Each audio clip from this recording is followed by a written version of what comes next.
ও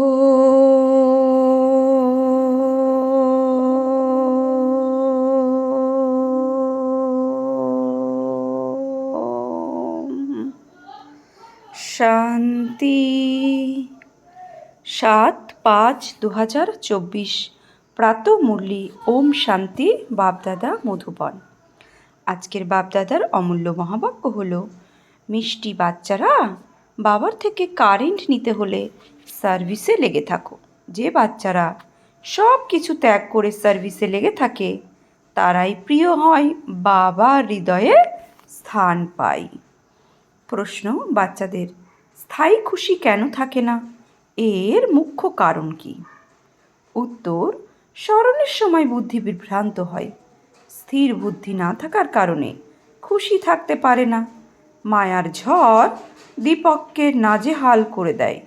যতক্ষণ কর্ম অকর্ম না হচ্ছে ততক্ষণ স্থায়ী খুশি থাকতে পারে না। তো আমরা শ্রীমদ্ভগবদ্গীতাতেও দেখেছি কর্মযোগে কর্ম কি, অকর্ম কি আর বিকর্ম কি তার পরিভাষা দিয়েছেন। তো বাবা আজকে বলছেন যতক্ষণ কর্ম অকর্ম না হচ্ছে, মানে কর্ম করেও আমার মধ্যে কর্তাপন ভাব থাকবে না, সেটাকে বলা হয় অকর্ম। কর্ম করেও আমি অকর্ম করছি, মানে আমি করছি এ ভান থাকবে না, তো সেটাকেই অকর্ম বলা হয়। তাই বলছে যতক্ষণ কর্ম অকর্ম না হচ্ছে ততক্ষণ স্থায়ী খুশি থাকতে পারে না। তাই বাচ্চাদের এই পরিশ্রম করতে হবে। ওম শান্তি। ওম শান্তি যখন বলে তখন খুব উল্লাসের সঙ্গে বলে যে আমি আত্মা শান্ত স্বরূপ। এর অর্থ কতই সহজ। বাবাও বলবেন ওম শান্তি, দাদাও বলবেন ওম শান্তি। তিনি বলেন আমি পরমাত্মা, ইনি বলেন আমি আত্মা। তোমরা সকলেই হলে নক্ষত্র। সমস্ত নক্ষত্রদের বাবা তো চাই, তাই না? এমন গায়ন আছে যে সূর্য, চাঁদ আর লাকি নক্ষত্র। তোমরা বাচ্চারা হলে মোস্ট লাকি নক্ষত্র। তার মধ্যেও নম্বরের ক্রম অনুসারে আছে। রাতে যেমন চাঁদের কিরণে কোনো নক্ষত্রের দ্যুতি হালকা হয়, কোনোটার, বাবা বলছে রাতে যেমন নক্ষত্রের দ্যুতি হালকা হয়।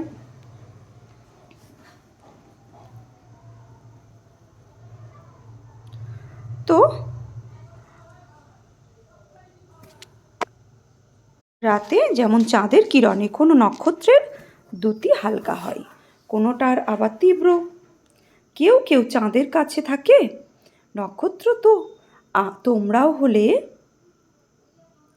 জ্ঞান নক্ষত্র, ঝলমল করে ভ্রুকুটির মাঝে ওয়ান্ডারফুল এক তারা।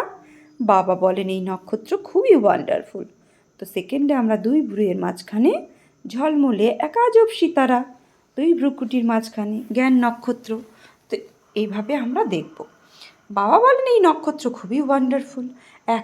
এত ছোট বিন্দু যার খবর কেউই জানে না, আত্মাই এই শরীরের দ্বারা পার্ট প্লে করে। এ বড়ই ওয়ান্ডার। তো বাচ্চারা তোমাদের মধ্যেও নম্বরের ক্রম অনুসার আছে।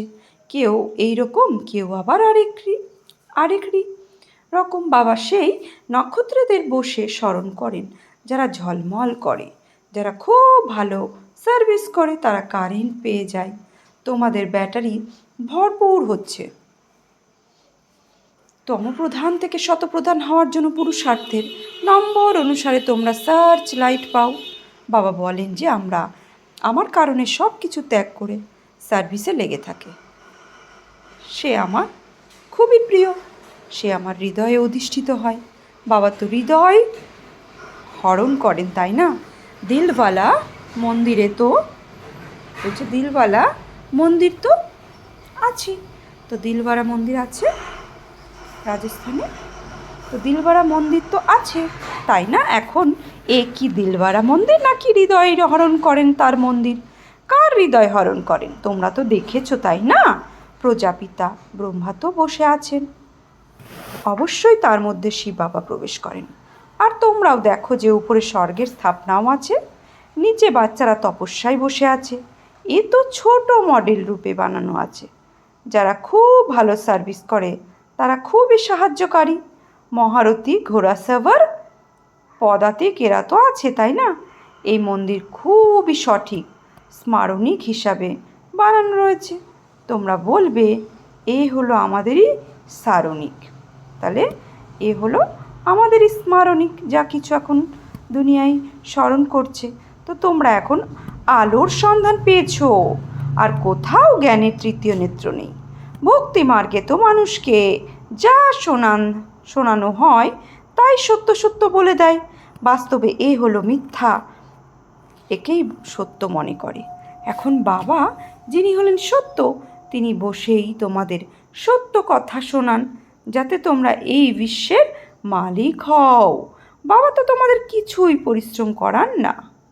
বাবা আমাদের কিছুই পরিশ্রম করান না। বৃক্ষের সম্পূর্ণ রহস্য এখন তো বলছে, বৃক্ষের সম্পূর্ণ রহস্য এখন তোমাদের বুদ্ধিতে বসে গেছে। তোমাদের বোঝানো তো খুব সহজ, কিন্তু এত সময় কেন লাগে? জ্ঞান বা অবিনাশী উত্তরাধিকার দিতে সময় লাগে না।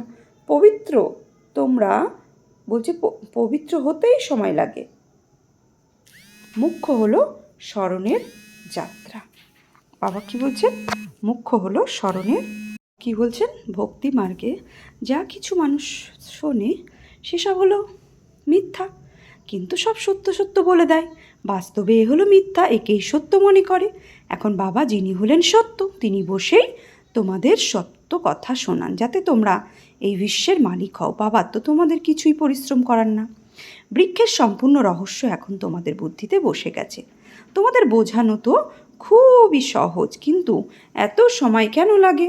জ্ঞান বা অবিনাশী উত্তরাধিকার দিতে সময় লাগে না, পবিত্র হতেই সময় লাগে। মুখ্য হলো স্মরণের যাত্রা। এখানে তোমরা যখন আসো, তোমাদের মন বেশি থাকে স্মরণের যাত্রায়। ঘরে গেলে এতটা নেশা থাকে না। এখানে সকলেই নম্বরের ক্রম অনুসারে রয়েছে। তোমাদের মধ্যে কেউ কেউ এখানে বসে থাকলে বুদ্ধিতেই নেশা থাকে যে আমরা বাচ্চা, আর ইনি হলেন বাবা, অসীম জগতের বাবা, আর আমার বাচ্চা বসে আছি, আমরা বাচ্চারা বসে আছি। বাচ্চারা, তোমরা জানো যে বাবা এই শরীরে এসেছেন, তিনি দিব্য দৃষ্টি দিচ্ছেন, সার্ভিস করছেন, তাই সেই একেরই স্মরণ করা উচিত, আর কোনো দিকেই বুদ্ধি যাওয়া উচিত নয়। সন্দেশীরা, যারা সূক্ষ্ম লোকে ফেরেশতা রূপে গিয়ে বাবার সন্দেশ নিয়ে আসেন, সম্পূর্ণরূপে রিপোর্ট দিতে পারেন কার বুদ্ধি বাইরে বিভ্রান্ত হয়, কে কি করছে, কার ঝিমুনি আসছে, সবই বলতে পারেন সন্দেশী। যে নক্ষত্ররা খুবই সার্ভিসেবল, বাবা তাদেরকেই দেখতে থাকেন।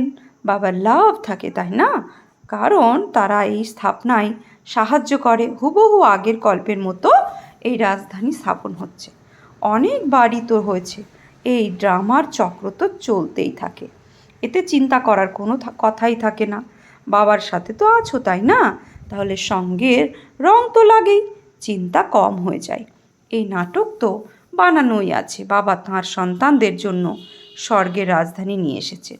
তিনি কেবল বলেন, মিষ্টি মিষ্টি বাচ্চারা, পতীত থেকে পবিত্র হওয়ার জন্য বাবাকে স্মরণ করো। এখন সুইট হোমে যেতে হবে, যার জন্য তোমরা ভক্তি মার্গে মাথা ঠুকতে, কিন্তু একজনও যেতে পারতো না। এখন তোমরা বাবাকে স্মরণ করতে থাকো আর সদর্শন চক্র ঘোরাতে থাকো। আলফ আর বে, আলফ অর্থাৎ আল্লাহ, বে মানে বাদশাহী। তোমরা বাবাকে স্মরণ করো আর 84 জন্মের চক্রকে স্মরণ করো। আত্মা 84 জন্মের চক্রের জ্ঞান পেয়েছে। রচয়িতা আর রচনার আদি, মধ্য এবং অন্তকে কেউই জানে না। তোমরাও তো জানো, কিন্তু পুরুষার্থের নম্বর অনুসারে। ভোরে উঠে তোমরা বুদ্ধিতে এই কথাই স্মরণে রাখো যে আমরা 84 চক্র সম্পূর্ণ করেছি। এখন ঘরে ফিরে যেতে হবে, তাই এখন বাবাকে স্মরণ করতে হবে। তাহলেই তোমরা চক্রবর্তী রাজা হতে পারবে। এ তো সহজ, তাই না? কিন্তু মায়া তোমাদের তা ভুলিয়ে দেয়। মায়ার তুফান আছে না, তা দ্বীপকে নাজেহাল করে দেয়। মায়া খুবই দুস্তর, তার এতটাই শক্তি আছে যে বাচ্চাদের সব ভুলিয়ে দেয়। সেই খুশি স্থায়ী থাকে না। তোমরা বাবাকে স্মরণ করতে বসো, আর বসে বসে তোমাদের বুদ্ধি অন্যদিকে চলে যায়। এসবই হলো গুপ্ত কথা। যতই চেষ্টা করো না কেন, স্মরণ করতেই পারবে না। আবার কারোর বুদ্ধি নানাভাবে বিভ্রান্ত হয়ে পড়ে, তারপর স্থির হয়ে যায়। কারোর আবার চট করে স্থির হয়ে যায়।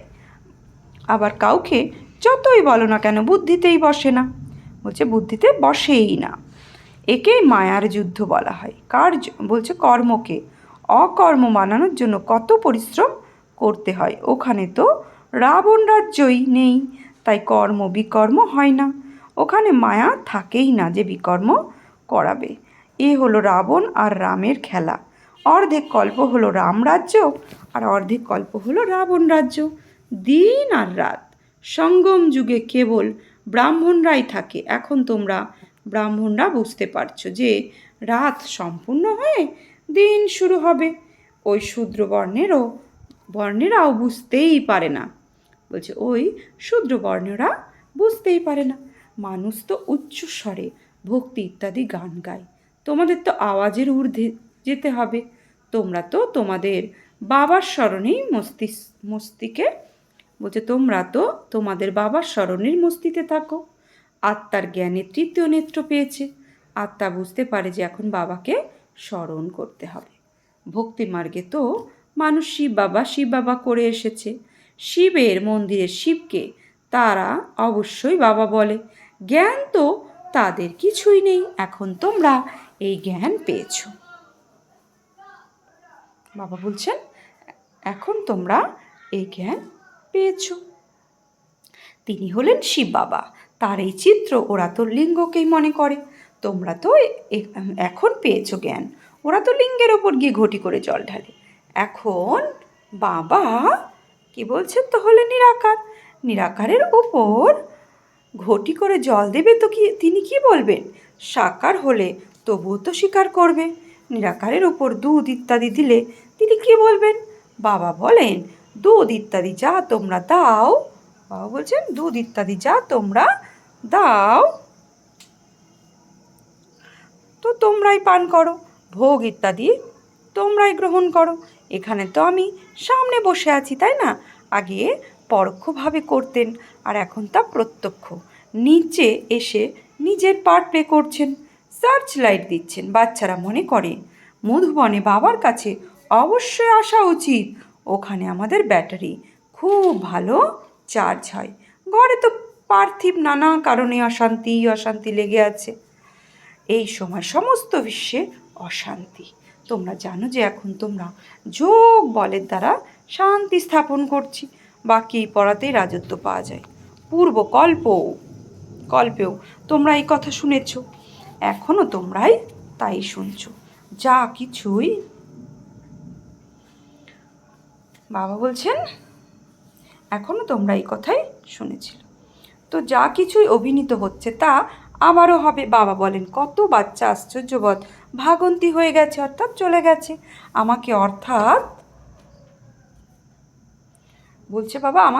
প্রিয়তমাকে কত স্মরণ করতে। এখন আমি এসেছি তবুও ছেড়ে চলে যায়। মায়া কেমন থাপ্পড় দিয়ে দেয়। বাবা তো অনুভবী, তাই না? ব্রহ্মা বাবা অনুভবী, তাই না? তো বাবা বলছেন আমি তো অনুভবী, তাই না? তো বাবা তো নিজের সম্পূর্ণ হিস্ট্রি জিওগ্রাফি মনে আছে। মাথায় টুপি, খালি পায়ে দৌড়াতেন।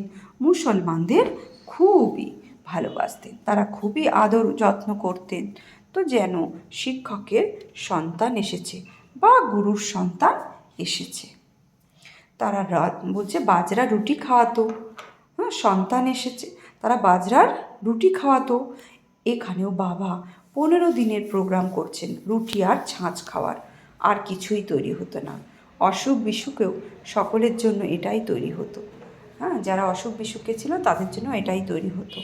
তো শুরুতে যজ্ঞের শুরুতে যখন বেগারি পাঠ চলছিল তখন বাবা ও ছাঁচ আর বাজরার রুটি।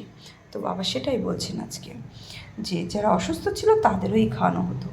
তো বাবা বলছেন অসুস্থ বাচ্চারা সুস্থ হয়ে যেত। তিনি দেখতেন আসক্তি দূর হয়েছে কিনা, এটা চাই। তাই চাহিদাকেও জমাদার বলা হয়। বাবা তো এখানে বলেন চাওয়ার থেকে মৃত্যু ভালো। বাবা জানতেন না যে বাচ্চাদের কি দিতে হবে। যা কিছু দিতে হবে তা তিনি নিজেই দিতেন। এই সম্পূর্ণ ড্রামা পূর্ব নির্ধারিত বা নির্মিত আছে। বাবা তোমাদের জিজ্ঞাসা করেছিলেন না, যারা বাবার কথাও বুঝতে পারো। বলছে বাবা তোমাদের জিজ্ঞাসা করেছে, বাবা যারা বাবার কথাও বুঝতে পারো আবার বাচ্চাদের কথাও বুঝতে পারো তারা হাত তোলো। তখন সবাই হাত তুলেছিল। হাত তো চট করে, বাবা কি বলছেন? আচ্ছা, হাত তো চট করে তুলে ফেলো। বাবা যেমন জিজ্ঞাসা করেন লক্ষ্মীনারায়ণ কে হবে, তখন সাথে সাথে হাত তুলবে। তারা অবশ্যই এই পারলৌকিক বাচ্চাকে অ্যাড করবে, কেননা এই বাবা মায়ের অনেক সেবা করেন। বাবা মা 21 জন্মের জন্য অবিনাশী উত্তরাধিকারী প্রদান করেন। বাবা যখন বানপ্রস্থ হয়ে যায় তখন বাচ্চাদের দায়িত্ব হলো তোমাদের দেখাশোনা করা। তারা তখন সন্ন্যাসীর মতো হয়ে যান। এনারা যেমন লৌকিক বাবা ছিলেন, বানপ্রস্থ অবস্থা এলে তিনি বলেছিলেন আমি বেনারসে গিয়ে সৎসঙ্গ করব, আমাকে ওখানে নিয়ে চলো। এই ইতিহাস শুনিও।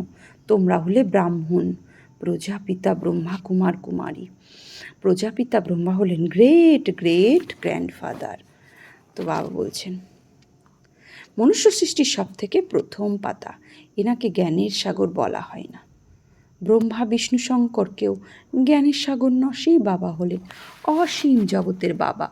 তাই তো তার থেকে অবিনাশী উত্তরাধিকারী পাওয়া যায়, তাই না? সেই নিরাকার পরমপিতা পরমাত্মা কখন কিভাবে এলেন আমরা তার জয়ন্তী পালন করি, এ তো কেউই জানে না। ইনি তো গর্ভে আসেন না, তিনি আমাদের বোঝান যে আমি এনার মধ্যে প্রবেশ করি।